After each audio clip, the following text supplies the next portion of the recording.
I've been talking with people inside the Penn State program about new West Virginia commit Fatorma Mulbah, and what they had to say to me was shocking. Stay tuned on this episode of Mountaineer Paul Talks Football to find out what I was told. This is for Cameron.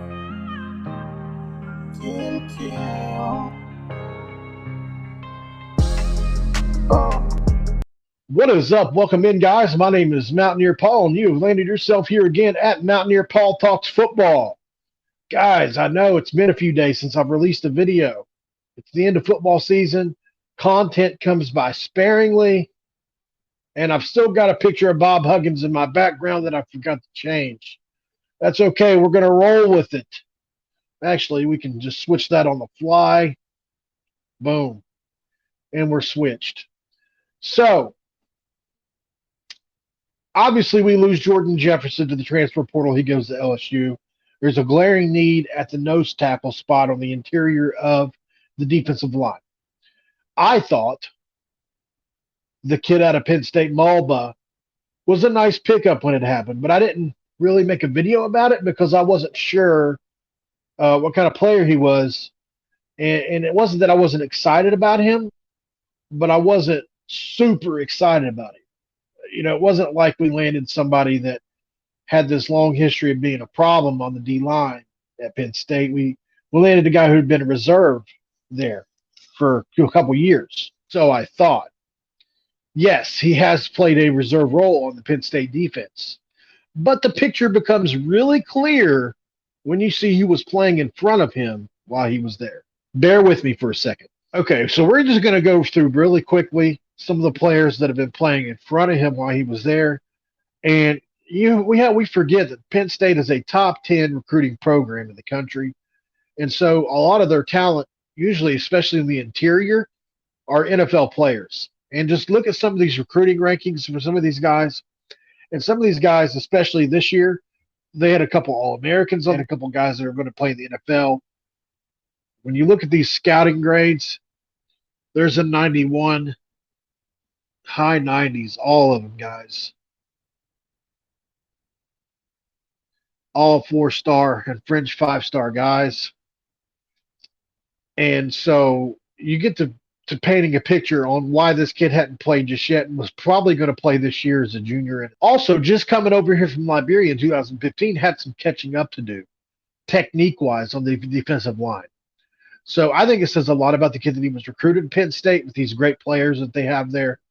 And so I checked within the program to see. I went and reached out to a guy. And you guys know I always try to show what I can. I'll even tag this guy on my Twitter page at Paul Mountaineer, just so you guys can know that I'm keeping it real and that I'm not just making something up. But here's what I did. I asked offensive lineman Golden Israel-Achumba, or Achumba, I'm not sure exactly how he pronounces his name, about the former defensive lineman at Penn State. I asked him, I said, can I ask you a question? He said, shoot. I asked him about the player. I said, well, why didn't he play while he was there? I had some questions, right? And so he said, if you could look at the bottom there, he feels it was the numbers. They just had too many starting experienced players, juniors and seniors, in front of him, right? And they also had some freshmen that were 4- and 5-star players that were just a little better. That does not mean he's not good enough to play at West Virginia University, guys.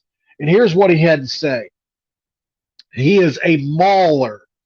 He eats up double teams, very stout in the run, and he made our offensive line so much better.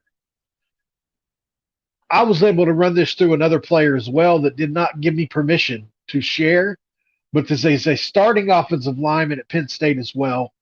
And he told me that that kid is by far one of the stoutest players in the run that they have on the team. Unfortunately, he didn't do everything from a pass rushing perspective that Penn State likes to have from their interior defensive line, and they were trying to develop those skills out of him. But at West Virginia, that'll work because we want to stop the run first anyway.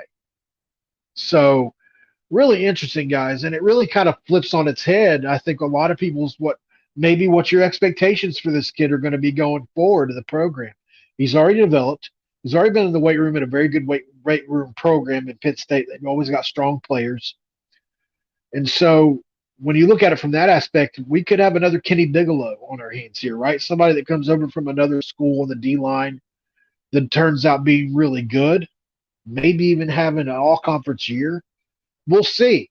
But the fact that an offensive lineman at Penn State, okay, you can look this guy up, Golden Israel-Achumba, or Achumba, forgive me if I don't say the last name right, is an offensive lineman at Penn State right now.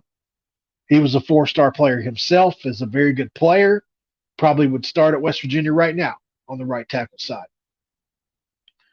And he said that this kid's a beast. Now, I mean, obviously, that is not the be-all, end-all, but I thought it was news, and I thought it was something I could share with you guys, possibly make you guys a little bit happier if you weren't already happy about this kid. Guys, if you like the video, please subscribe to the channel. I am at 699 subscribers. Can somebody get me over 700? We'll see.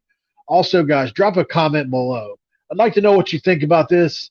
Do you guys like me going and trying to do investigative work and trying to get things like this accomplished for us about players?